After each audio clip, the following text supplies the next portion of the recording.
Salam dan bahagia, Bapak Ibu guru hebat. Pada video saya kali ini, saya akan menyampaikan analisis dan refleksi dari hasil wawancara saya dengan 2 orang kepala sekolah untuk memenuhi tugas demonstrasi kontekstual modul 3.1 dalam pendidikan guru penggerak angkatan 7. Analisis hasil wawancara. Secara umum, kedua pimpinan yang saya wawancarai, yaitu Bapak Holili SPD selaku Kepala SMP Negeri 3 Banyuwangi dan juga Ibu Sriatun SPD selaku Kepala SMP Negeri 2 Wongsorjo, beliau memahami dan bisa membedakan mana itu bujukan moral dan apa saja yang termasuk dilema etika. Mengenai pengambilan keputusan di sekolah, terutama untuk kasus-kasus yang dimana di situ ada kepentingan yang sama-sama benar, dua pemimpin ini memaparkan secara detail bagaimana menyikapinya. Misalnya Bapak Holili SPD yang lebih mengedepankan musyawarah dengan para urusan dan para wakilnya sebelum memutuskan solusi dari permasalahan tersebut. Sedangkan Ibu Sriatun lebih memilih menganalisis terlebih dahulu permasalahan itu, kemudian mencarikan alternatif solusinya sebelum beliau memutuskan. Terkait langkah-langkah atau prosedur yang biasa dilakukan oleh beliau berdua dalam hal pengambilan keputusan yang ada kaitannya dengan dilema etika ini, secara umum saya menilai sudah baik. Namun dari apa yang saya pelajari dalam pendidikan guru penggerak mengenai 4 paradigma, 3 prinsip, dan 9 langkah pengujian sebelum mengambil sebuah keputusan, kedua pemimpin ini belum semuanya melakukan. Kemudian kaitannya dengan efektivitas dalam pengambilan keputusan, kedua pemimpin ini menganggap bahwa keputusan itu efektif jika semua pihak yang terlibat dalam pengambilan keputusan itu bisa melaksanakan dengan sebaik-baiknya. Dan keputusan yang diambil ini memiliki efek jangka panjang. Bicara mengenai tantangan dalam pengambilan keputusan pada kasus-kasus dilema etika, menurut pengalaman dua kepala sekolah ini, tantangan terberat adalah ketika dilema etika itu dihadapkan pada perasaan yang sangat sensitif, yang melibatkan perasaan. Itu beliau berdua menganggap paling berat untuk memutuskan. Dan dalam penyelesaian kasus dilema etika, beliau berdua melihat situasi, kondisi, dan berat tidaknya permasalahan tersebut.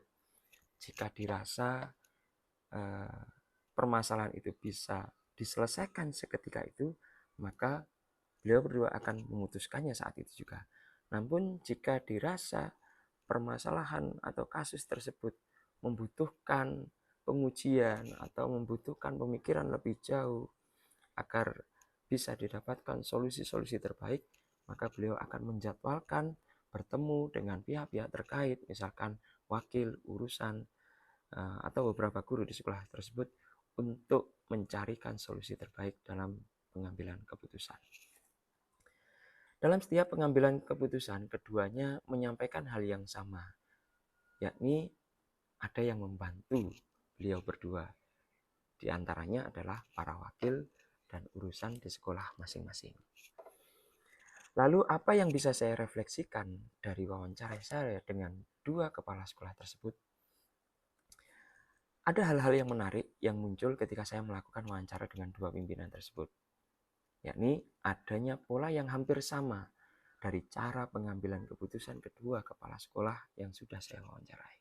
Pertama, mengidentifikasi permasalahan, berkomunikasi dengan pihak-pihak terkait, kemudian mengambil langkah bermusyawarah sebelum mengambil keputusan itu. Yang kedua, meminimalisir dampak negatif ketika sebuah keputusan itu diambil. Dan yang ketiga, pengambilan keputusan itu dilakukan seobjektif mungkin dengan menerapkan asas keadilan.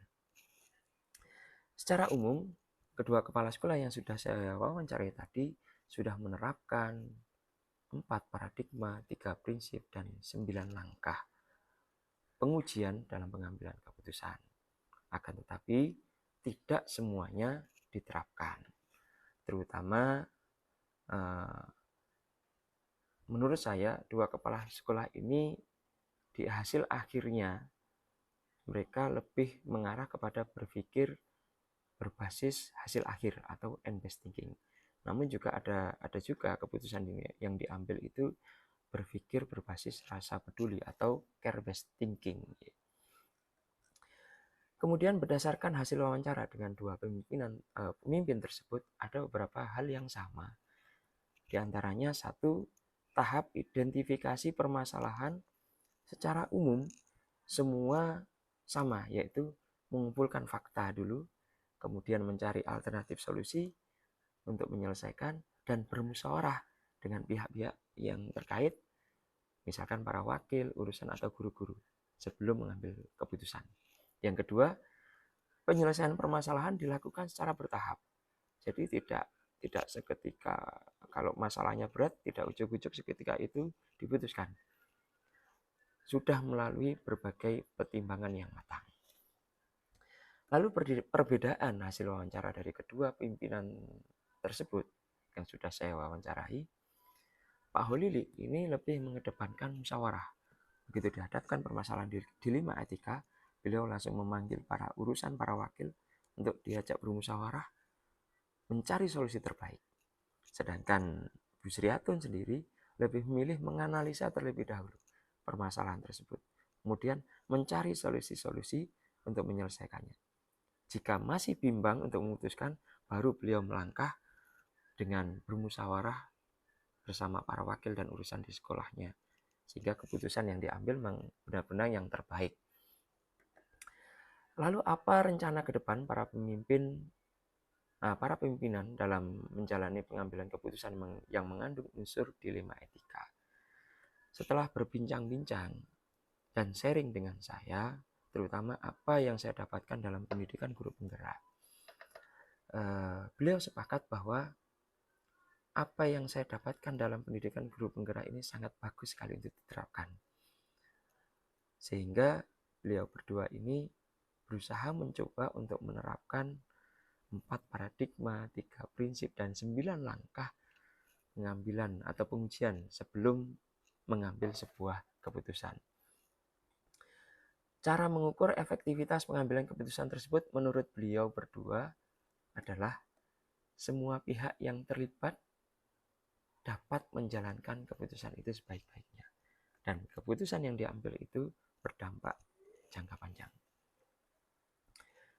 Lalu bagaimana jika saya yang akan menerapkan pengambilan keputusan di lingkungan sekolah saya?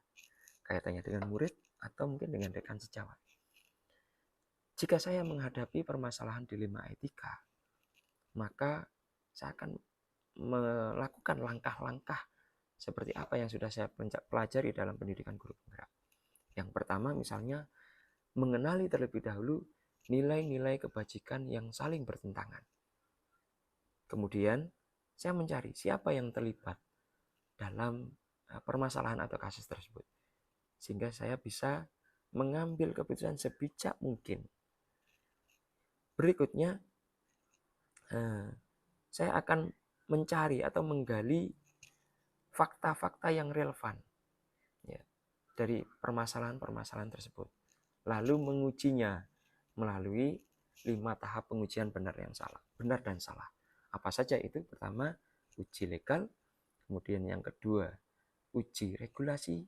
Yang ketiga, uji intuisi. Yang keempat, uji publikasi. Dan yang kelima mungkin uji panutan. Jika dari uji legal sudah